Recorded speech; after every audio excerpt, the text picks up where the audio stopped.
Hello and welcome back to New Player Series for Crusader Kings 2. Now, I did hear your comments from last week. I will be turning down the music slightly in this episode, just saying it here as well so I remember to actually do it. And let's have a look at what we're doing as the King of France. So, right now we've got a whole bunch of different notifications and we just have to work through it in the same way that we do anything else, just go through it one by one. So first thing I would look at is the wars that we are in, because this is probably the most important thing. If we lose the wars, we're going to lose land. Losing land is generally bad. So, first war that we are in is we are in the Breton claim on Normandy War. So, this is the Breton claim on this land up here, the bit that's flashing. This war, we have 71% war score from battles and minus 15% from occupation. So we inherited all of this from our liege, our previous liege. So, let's hover over war score. We get 28.75% because we control all of Normandy. So that's ticking war score, that's called, and that will keep going up pretty much forever. So we could do absolutely nothing and still win the war. We get 50% pretty much from the Battle of Mortain and 21% from the Battle of Châteauroux, something like that. These thing about battles is their war score will never go away. Like, if you occupy some land, like if you siege something, and then someone comes and unsieges it, you will lose the war score. Battles, there is no way of wiping that from the slate. So right now we have pretty much 60% war score that cannot be wiped away. So given that we just inherited this war, and given that we can actually see the army we're fighting against, so we have a look here, the petty kingdom of Breza.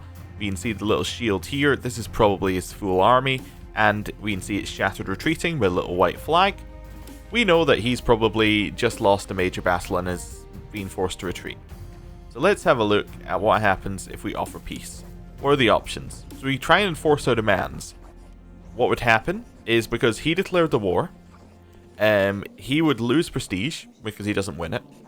We would gain 180 ducats, and we'd gain 150 prestige from our war contribution, which is actually our previous liege's war contribution. So how much he actually did towards the war. So, or we could offer white peace, which he would accept right now. What this gives us is we gain prestige, a little bit less, but we would then get, he would lose some prestige. Or we surrender and we lose Normandy. I don't want to do that. I want to enforce demands, to be honest with you. I want the money, I want the prestige, so we're going to stay in this war. The next war is with Count Louis of Chalons, which he is heavily outnumbered in terms of people. Now, we have a look here. Battles, we have 49% war score. Occupation, we have 0. Why is our war score negative 22? Let's have a look here. Ah, there we go.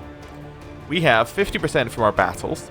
We have 7.5% because we control we control Chalons, but we lose a lot of war score because he holds most of our children hostage. That's pretty bad. I would like to just peace out of this war right now because I'd like our children not to be held hostage. So would he accept a white peace? No. So what we're going to do here is we have to beat him. So that's our first war we're going to target.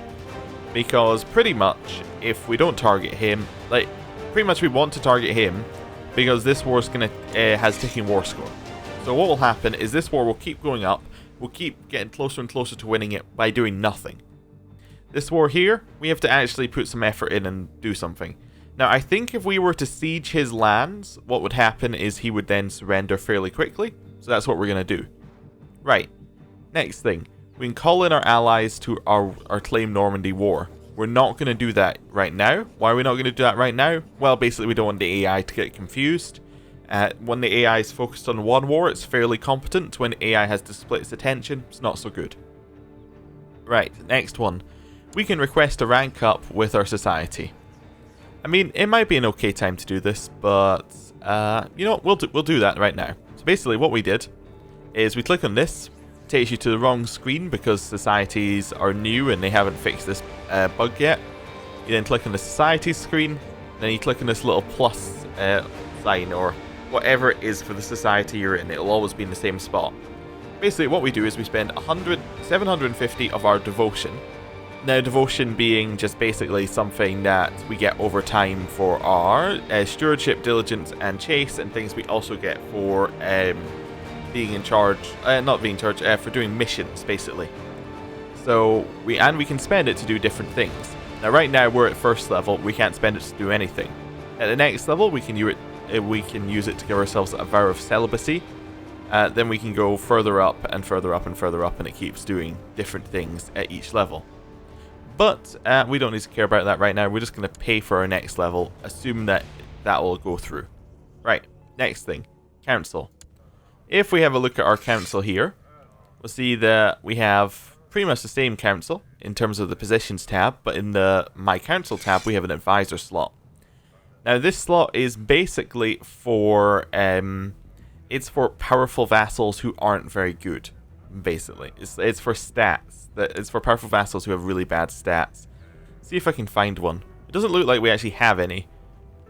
But yeah, say like this guy was our only vassal. We had a really good steward. He was also a powerful vassal. Like this guy would not get any of our positions, obviously, because he's rubbish. But we could put him in as our advisor. Now, it does look like we want to change most of our council up, because look in here, we have some powerful vassals who aren't in charge. Let's have a look here. And we have a malcontent on our council, which is always bad. So what we're going to do... Oh, is that because he found out we were trying to kill him? Let's hover over this. Slandered and attempted murder. Yeah, so we're gonna get rid of our marshal. We're going to put in a new marshal. A new marshal is either going to be Duke William of Normandy, or it's going to be Loop. Let's have a look here at intrigue. The reason I want to look at intrigue is because he has very high intrigue as well for Duke William. Now, we do have another person who can do intrigue in Gulhelm, so what we're going to do is we're going to put William of Normandy in charge of our marshal. He actually likes us 100, apparently. Why does he do that? He likes us because we're defending his titles right now. Oh yeah, because he is the Duke of Normandy, and someone declared for Normandy, so he likes us because we're holding his titles. Okay. Like, we're actively defending it as the leader in the war. Okay. Next one we're going to replace is our Spy Master. We have someone in mind for that already. So it's going to be Gulhelm. Fantastic. Next one we have is Chancellor, I think. Because I saw, yep, this guy would make a good Chancellor. There we go. Steward. Now, it doesn't look like we have any other powerful vassals, so we're going to put in the Duke of Berry here, who is probably a strong vassal, but he's not like powerful enough that he's trying to force his way onto our council. He has 13 stewardship. He will absolutely do. And then the last one is our court chaplain, who we're probably not going to move because we have a 20 learning here, but let's have a look. Yeah, nobody else is even close to being as good as 20 learning, so we'll just close that one down. Now, what we want to do is we want to click this button on all of them. This basically removes them from being in charge of armies, and now we can put them in charge of doing things. First one is Duke Gulhelm, who's actually our ally, isn't he? Yeah, I think he is our ally. We're going to put him to scheme. We're going to put our steward to collect taxes in our capital, Dijon. We are going to select our marshal, and we're going to get him to train troops in our capital. And then we are going to select our chancellor, and we're going to get him to... I guess we'll just get him to perform statecraft right now, which basically just improves our relations with everybody. And the reason we're going to do that is because I don't want to look at everybody and work out exactly who we need to improve relations with until we finish the wars. So, we're going to just say, okay, that's that done. Next one, we're going to go to my council. You're going to see we have an advisor slot still open. Who are we going to put in it? Well, we're going to put in it whoever looks like the strongest person. We have Duke, Count, and these guys are just commanders. We're going to put in our Duke, because he's not very good at anything, but he is a Duke, so he's probably reasonably powerful. And there we go, we have our council. We have 3 glory hounds, 2 pragmatists, and a zealot.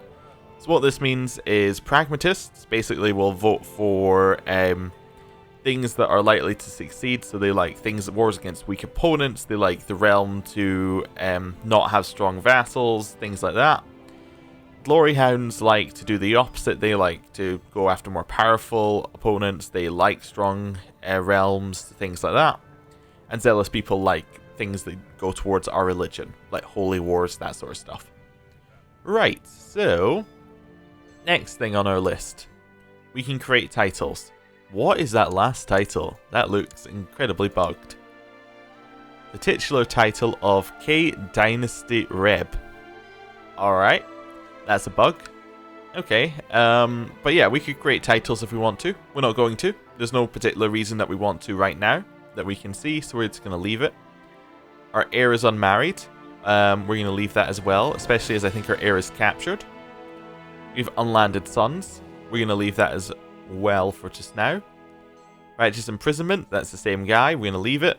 Vassal inheritance warning. This means that if these vassals die, their lands may go outside of the realm. So if Duke Bodwin the 6th of Flanders dies, his heir is Count Arnulf of Hainaut, and that is here. So it would go under the Holy Roman Empire. That's a problem, but we can work out exactly where else that's going in the future. And then we have Count Antoun of Artois, and his heir is Duke Bodwin the 6th of Flanders. And then so basically what that's saying is if Count Antoun died, his lands would go to Bodwin, and then Bodwin's lands would go to Count Arnulf. So that's a problem. We can fix it, but it's something we're going to have to wait on for just now.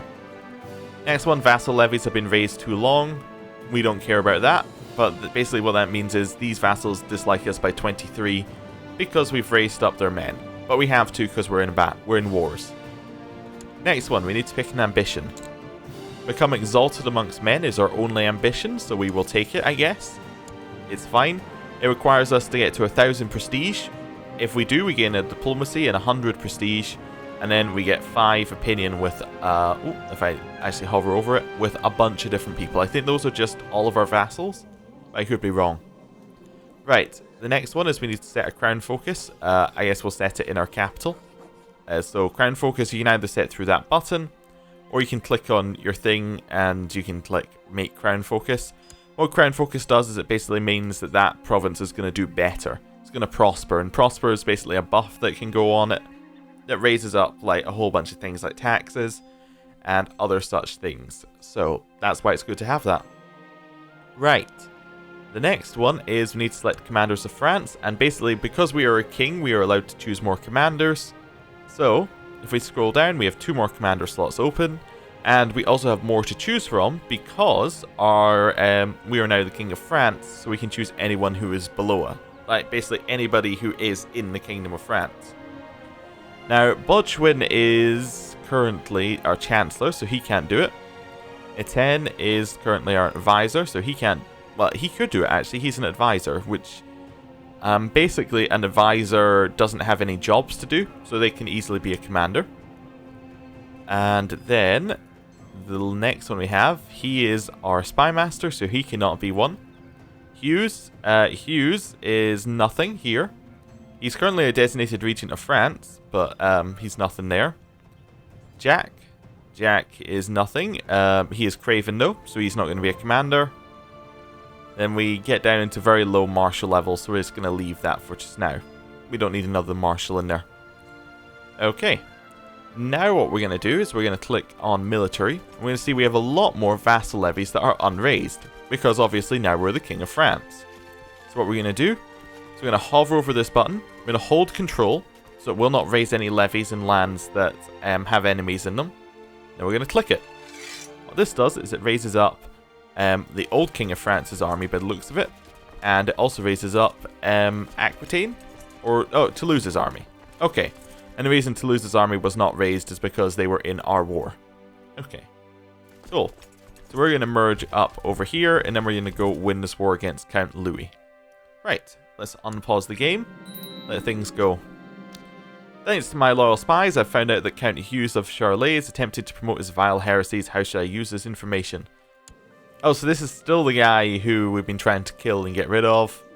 We can expose and denounce him publicly, give me a reason to arrest him. I already have a reason to arrest him. We can ask him to stay out of all factions, or we can keep it to ourselves. We're going to keep it to ourselves currently, because we don't want to do the other options. Okay, let's merge up. Okay, Honoured Dantus Henri, I hereby grant you permission to advance to the next rank within the Benedictine Order. Signed, Conversus Athelwine. And basically what that means is we are now the next level. Once we click this, we have been promoted to Oblatus. So, at Dantus level, we got pretty much nothing.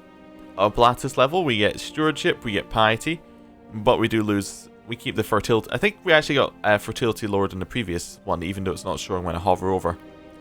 And now we have a power. We can take a vow of celibacy. So if we go into our intrigue, and go down here, you'll see right at the bottom, take a vow of celibacy. And if we do not have celibate, hedonist, master seducer, or master seductress, we can become celibate. So, yay, what an amazing power. I mean, it is useful. If we don't want to have any more children, that is very useful as a thing to do. And it could also be a thing that we'll get missions about. They could say, take a vow of celibacy for your mission, and then you can get some more devotion that way. Okay. Child lacks an education focus. This is Princess Beatrice of France. This is the person who's currently imprisoned by Count Louis. She has Idolizer, Curious, and Rowdy. Idolizer does well under Learning. What about Martial? Idolizer does badly. Okay. Diplomatic, Curious would do well. Let's give her Diplomatic. I don't think there's anything bad here from doing Diplomatic. I mean, she's not got very high diplomacy, but actually she has really high Learning. Maybe we'll just push that further. We'll go Learning Education. Okay, cool. Right, let's continue merging our armies up on our capital here. My liege, I believe one of your vassals can be discouraged from associating with conspiratorial factions if the proper leverage is obtained. Do you wish to proceed? So, if we click on the Factions tab here, we'll see there are no factions in the Kingdom of France. So right now, we don't want to gain anything on one of our vassals here because, I mean, what's the point? He's not in any factions. We're not going to force him out of anything. At best, he just doesn't join anything more. At worst, we annoy him. Okay, do we want to continue spying on Count Hughes? I'm sure he's up to something. Right. My court chaplain, Adalbert, has informed me that Duke William the Bastard has been associating with the wrong sort of people. Okay, so we know that he is a known Satanist. Okay, interesting. Interesting. I'm not entirely sure what to do with that, because that's a new thing for Monk Mystics, but we'll see. Right, our army is merged up. I merged them together by selecting them and pressing G, and now we're moving them to our enemy's capital. Well, not capital, but one of their things, basically. One of their holdings. We'll see that we have 15,000 troops. They have 700 troops. So if we assault it in 5 days, we will do very well. So, we're going to wait. Those are the 5 days up. Let's click assault. And if we just unpause, see, very, very quickly assaulted that down. We now have everything that apparently we can capture under there, which is weird. Oh, he only holds the... Okay. So, on Bourgogne, the reason why it has this little hatching there, this little kind of broken up stuff, that means that not all of it was sieged. Not the whole holding was sieged. And the reason why it shows up like that is if we have a look here, this guy is not the person we're at war with. So this guy right here controls this one, and this one. But the guy we're at war with controls this holding right here. This one, the singular holding. So that's why we're only allowed to siege that one, because he's the only person we're at war with. Okay. Moving over to the guy's capital, and we will now siege this down. Are we going to spy on Count Hughes? Yes, until we think of something better to do. We'll continue doing that. We have more than 10 times their troops once again. So, in like 3 days, yep, we're going to assault. We take it down. We now have 45% war score. We're going to continue assaulting. We're now in the bishopric, so it should be easier. Let's assault it. It's done. He wishes to surrender. He's offered us peace. It popped up right here. Let's click it. To the magnificent King Henry or Henri II. We surrender under these terms. He loses prestige. He gives us money. We gain prestige. Perfect. We will accept. So we have won that war. Now what we're going to do is we're going to call in our allies to the Claim Normandy War. So we're just going to click on each one. Just going to go through them. We're just going to say, yep, I would like you to come join my war. And we'll see what happens. Right. A child lacks an education focus. Bernard. Bernard, you can have the focus of... I don't know. What are we thinking for Bernard? He seems to be a little bit higher on intrigue. Is there something that leads into a nice intrigue thing? Playful leads to deceitful. So if we could go etiquette, he could get deceitful and charitable. Here, you can get timid and affectionate. That doesn't sound right. Pride. Pride can get cruel and envious, maybe. I don't know. Thrift. Thrift gets him shrewd. Yeah. Okay. So we're going to make him thrift. There we go. Right. We're going to move over here. Our allies are probably almost 100% going to say yes to joining in the war. Because we're allied. Yep. And when each one joins in, we're going to have to tell them to reattach to our army. Because basically they've forgotten. There we go. Reattach to our army. Reattach to our army. Right. Reattach to our army. Okay. That was all of them, right? Yeah. What we're going to do now, so we're just going to chase Betsa's army around. We have ticking war scores, so we will win the war eventually. So all we need to do is we need to chase that army around, and when it dies, he won't be able to siege any of our lands, so our ticking war score will keep going. Okay, Count Hughes, we will continue spying on him. What's this? A ransom prisoner. To the diligent King Henri, we offer you safe return of your wife for 10 ducats. We will accept. We're also going to look at ourselves here. We'll see that we have our daughter. I would like to ask to ransom her. So we right click on her. We go to ask to ransom. You would like 74 ducats. It's a little expensive, but we'll say yes. Right. Dantis Vigilic has contacted me, asking if I have any interest in learning more about roses. Apparently his latest achievement involves a dark red variant mixed with a particular type of yellow wild rose. I think we're going to go say we simply must have some, because I think that went well last time. I'm going to see what happens. Right. Beatrix is released. Now, if we go to our children, I think there's something interesting that's happened. If we hover over a lot of these, we'll see that some of them are still betrothed. In fact, I think some of them... Yes, I think Beatrix was betrothed, but they've lost their betrothals because they were imprisoned. Yes, that's exactly what's happened. So we don't actually have the same number of alliances we used to. But that's good, because our alliances were very temporary. They were basically created so that we had... our alliances were created so we had the ability to take France. But now we have France, we don't care as much. Okay. Let's head up the north here and win this war. God's blessings upon the Oblatus Henri. The Benedictine Order is in need of more funds to maintain charitable functions. Okay, how much would you like? We can go to donate to charity. I think it's 100 you would like? Yes. We have 100. We have 361. We're going to accept this mission as we can do it. I'm going to click donate to charity.